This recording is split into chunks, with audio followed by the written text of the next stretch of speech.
Oggi compierò un'operazione per me nuova, mai provata prima, ossia devo staccare 2 chechi da questa Phalaenopsis pulcra. Devo farlo perché la pianta madre è un po' sofferente, probabilmente a causa del gran caldo che ha patito quest'estate. Infatti nel vaso vedo che le radici non sono proprio bellissime, anzi molte sono secche, quindi ho bisogno assolutamente di svasarla e approfitto comunque per staccare i chechi, anche perché sono diventati abbastanza grandi e secondo me autosufficienti.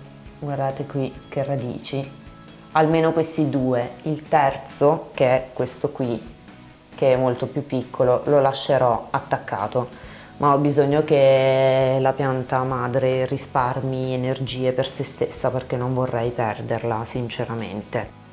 I metodi sono 2. Si possono ruotare su se stessi e quindi staccarli semplicemente, ovviamente tenendo fermo con una mano lo stelo, girando con l'altra la pianta. Sinceramente io mi conosco e non mi fido compiere un'operazione del genere, per cui opterò per la seconda opzione, che è molto più semplice. Userò queste bellissime forbici. Io qui ho già tutto l'occorrente, quindi oltre alla pianta ho i 2 vasi in cui poi rinvaserò i chechi, che sono, come vedete, già stati forati per permettere una maggiore circolazione dell'aria all'interno del vaso, e sono stati anche disinfettati con dell'alcol. Idem per le forbici, le ho già sterilizzate, e poi ho qui del bark di piccola pezzatura e del bark un po' più grande, e poi qui c'è della fungicida rameico, non so se lo potete vedere, e un cotton fioc, perché una volta tagliato il keiki andrò a tamponare la parte tagliata con appunto questo fungicida, per evitare problemi appunto in futuro, in marciumi, e farò la stessa cosa con la parte di stelo che rimarrà appunto tagliata. Se non avete in casa questo tipo di fungicida, potete tranquillamente usare della cannella da cucina. Allora effettuerò il taglio con le forbici più o meno al di sotto di questo punto, all'inizio dello stelo. Incrociate le dita per me, perché è la prima volta che lo faccio e speriamo in bene. Allora, vediamo. Vado, fatto. Via il dente, via il dolore. Allora, in questo punto e in questo punto che vedete qui andrò ad applicare adesso il fungicida rameico per chiudere questa specie di ferita, chiamiamola così. Aggiungendo dell'acqua a quel fungicida rameico e mescolando in questo modo si crea come una specie di pasta che poi può essere applicata appunto sui tagli che vi ho fatto vedere prima. In questo modo fate molta attenzione, se lo faccio vedere meglio, ne basta proprio una goccia che poi lascerete asciugare. Fate molta attenzione a non farlo colare sul resto della pianta, perché secca praticamente tutto quello che tocca, quindi cercate di farlo meno liquido possibile. Posso procedere adesso con tagliare l'altro keiki.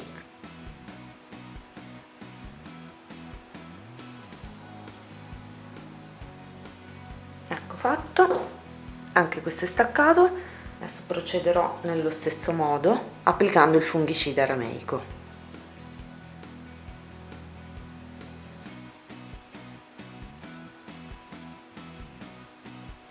Così, molto semplice. Mi raccomando, non fatelo colare o comunque non spargetelo troppo, perché questo fungicida secca qualunque cosa tocchi, quindi se tocca una parte sana ovviamente la secca. Procedo con il rinvaso. I vasi sono abbastanza grandi, purtroppo non ne avevo di più piccoli, quindi dovrò arrangiarmi con quello che ho. Bisogna cercare di posizionare la pianta facendo in modo che le radici non vengano danneggiate. A questo proposito conviene bagnarle bene, così sono un po' più flessibili. Ed ecco il risultato finale.